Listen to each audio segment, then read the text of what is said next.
Good morning. I'm honored to have this opportunity to speak with you this morning.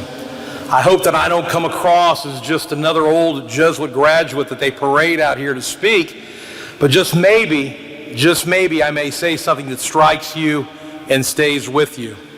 It has been an honor to be recognized as Alumnus of the Year.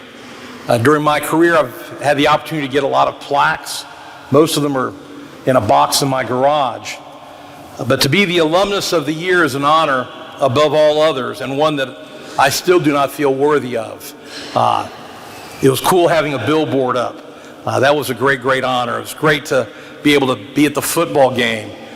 Coming up in April, I get to throw out the first pitch at a baseball game, so I'm going to need one of you guys to work on my pitching arm for me to help me be able to make sure I don't miss the plate, okay? I graduated 49 years ago, class of 1976. I wasn't the class valedictorian. I wasn't much of an athlete. I was just an average student here at Jesuit. But you know what? I was a Jesuit student, a Jesuit graduate.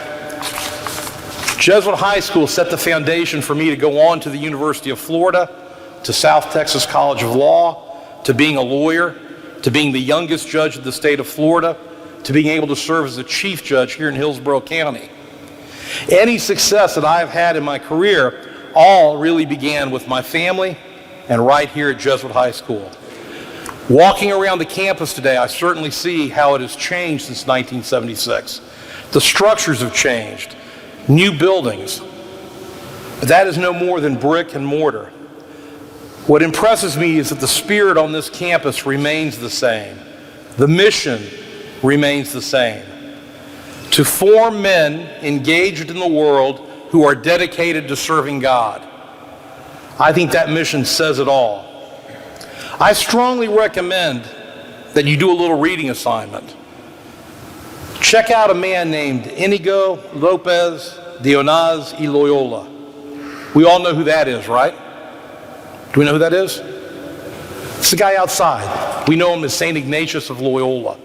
He would become the founder of the Jesuit order, founded nearly 500 years ago. I'm sure that his life has been covered here at Jesuit in your studies, but I urge you to dig deeper, to read about him, to read about his life as a soldier, to read about his spiritual awakening. It is because of him that we have Jesuit.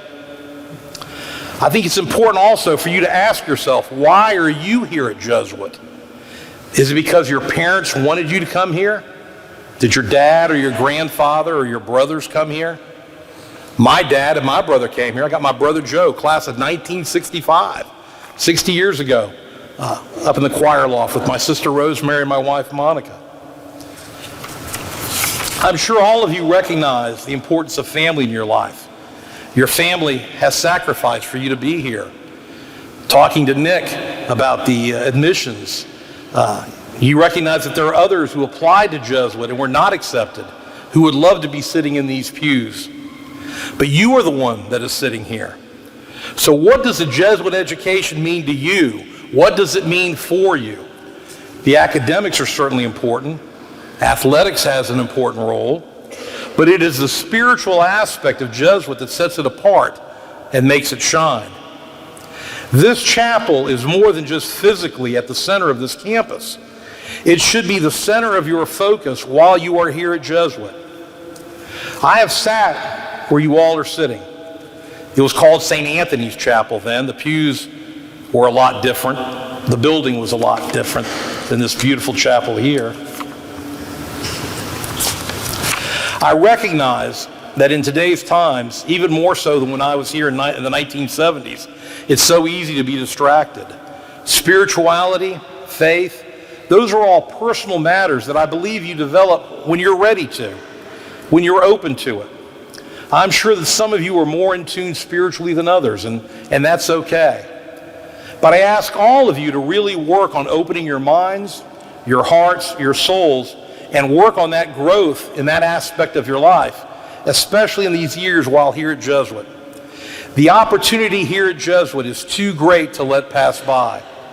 And Lent is a great time to work on that awakening and that spiritual growth. The foundation, the values, you will have from the Jesuit experience, the Jesuit education, those are the things that will set you apart. Yes, I recognize you all come from good families, but trust me, read the headlines today. That's not enough. As a judge who spent most of my career presiding in criminal court, I saw a lot of people from good families whose lives were changed in an instant because of bad decisions and a simple lack of character and values. Make the most of this Jesuit opportunity that you have. It's not enough to just be present here sitting in the chapel or sitting in class. You really need to live this experience. Learn from your classmates. They're going to be the best friends you ever have. Learn from those that are different from you.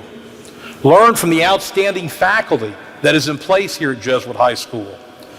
Have the opportunity to associate with the alumni when they come and visit and out in the community. We all stand on the shoulders of legendary Jesuits.